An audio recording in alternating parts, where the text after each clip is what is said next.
শুরু করছি পরম করুণাময় আল্লাহর নামে। হে বিশ্বদরদি, আজ আমি আপনাদেরকে জিন ভূতের দিক নির্দেশনাগুলো দিব এবং স্পষ্ট ধারণা দিব এরা কোথায় বাস করে, কোথায় এদের বাসস্থান। দেখুন দরদি, মানুষের মাঝেই এরা বাস করে। এরা আমাদের অন্তরালায় থাকে, আমাদের দৃষ্টিগোচর এদের পর্যন্ত পৌঁছে না। কিন্তু আপনি যদি সূক্ষ্ম জ্ঞানের অধিকারী হতে পারেন, তবে অবশ্যই আপনিও দেখতে পাবেন। আজকের এই আলোচনা যদি আপনারা শেষ পর্যন্ত শোনেন, তবে আপনারা অবশ্যই বুঝতে পারবেন এবং সম্পূর্ণ কোরআন দর্শন ভিত্তিক আলোচনা করব। তাই অনুরোধ করছি ভিডিওটি শেষ পর্যন্ত শোনার জন্য। দেখুন দরদি, জিন আরবি শব্দ। আমরা এদেরকে ঘরোয়া ভাষায় ভূত বলে থাকি। আমরা এদের গল্প বিভিন্ন জায়গায় শুনেছি, আমাদের বয়োজ্যেষ্ঠদের কাছেও শুনেছি, কিন্তু কখনো আমরা স্বচক্ষে দেখি নাই। এগুলো সবই মিথ্যা বানোয়াট গল্প। কারণ অধিকাংশ মানুষ মিথ্যা শুনতে শুনতে এখন আর আসল সত্যটাকে বুঝে উঠতে পারে না। অধিকাংশ মানুষের ধারণাগুলো ভুল, এটা পবিত্র কোরআন প্রমাণ। কারণ পবিত্র কোরআনে অনেক জায়গায় আছে যে অধিকাংশ মানুষ সত্যকে অনুধাবন করতে পারে না। আমি ভিডিওর শেষে আপনাদেরকে অধিকাংশ মানুষের যে ধারণাগুলো ভুল, পবিত্র কোরআনের একটি আয়াত দিয়ে বুঝিয়ে দিব। দেখুন দরদি, আমরা মনে করি জিনদের কোনো আলাদা ভৌত দেহ আছে। আসলে মোটেই তা নয়। কারণ পবিত্র কোরআনে বলা আছে যে মহান আল্লাহ জিনদেরকে ধোঁয়াবিহীন অগ্নি দিয়ে সৃষ্টি করেছেন।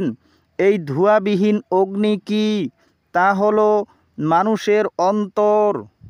এই মানুষের অন্তর সর্বদাই জাহান্নামের অগ্নিতে দাউ দাউ করে জ্বলছে। কারণ জিনদের যে বৈশিষ্ট্যগুলো আছে তা আমরা সম্পূর্ণ মানুষের ভিতরে দেখতে পাই। অর্থাৎ কাম, ক্রোধ, লোভ, মদমোহ, মৎসর্য, এই কুপ্রবৃত্তিগুলো কখনো খাঁটি মানুষের ভিতরে থাকতে পারে না। এগুলো সবই জিনগত স্বভাব। এই স্বভাবগুলো দেখেই বুঝে নিতে হয় যে এরাই আসল জিন। কারণ মানুষ প্রথম অবস্থায় নফসে আম্মারায় বাস করে।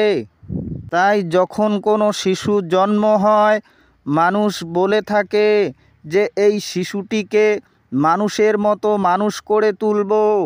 তাই নফসে আম্মারাই হলো শয়তান, আর শয়তান অগ্নি থেকেই সৃষ্টি হয়েছে।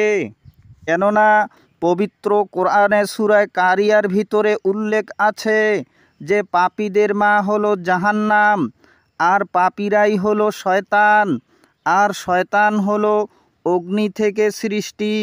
সুতরাং অগ্নিতে গিয়ে মিশে যাবে। তাই পাপীদেরকে ত্যাগ করতে পারলে কিংবা নিজেই পাপ থেকে মুক্ত হতে পারলে আপনি তখন জাহান্নাম থেকে বেঁচে যাবেন।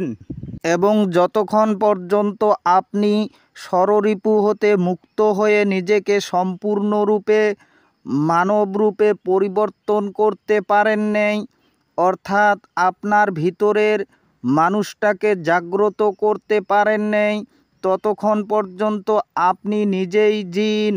অর্থাৎ আপনার মনটাই হলো খান্নাতযুক্ত।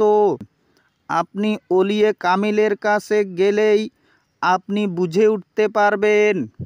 দেখুন দরদি, আমি যে প্রথমে বলে আসলাম যে পৃথিবীর অধিকাংশ মানুষের যে ধারণা জিন ভূতের বিষয়গুলো নিয়ে, তা আপনারা বর্জন করুন।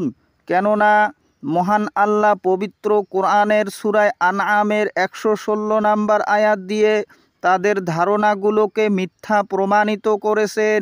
সেই আয়াতে বলা আছে, আর যদি আপনি পৃথিবীর অধিকাংশ লোকের কথা মেনে নেন, তবে তারা আপনাকে আল্লাহর পথ থেকে বিপদগামী করে দেবে।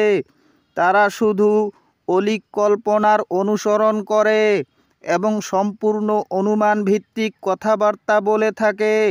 আশা করছি বিষয়টুকু বুঝাইতে পেরেছি। আপনাদের যদি এই সেবকের কথাগুলো ভালো লাগে তবে অবশ্যই আমার চ্যানেলটিকে সাবস্ক্রাইব করবেন।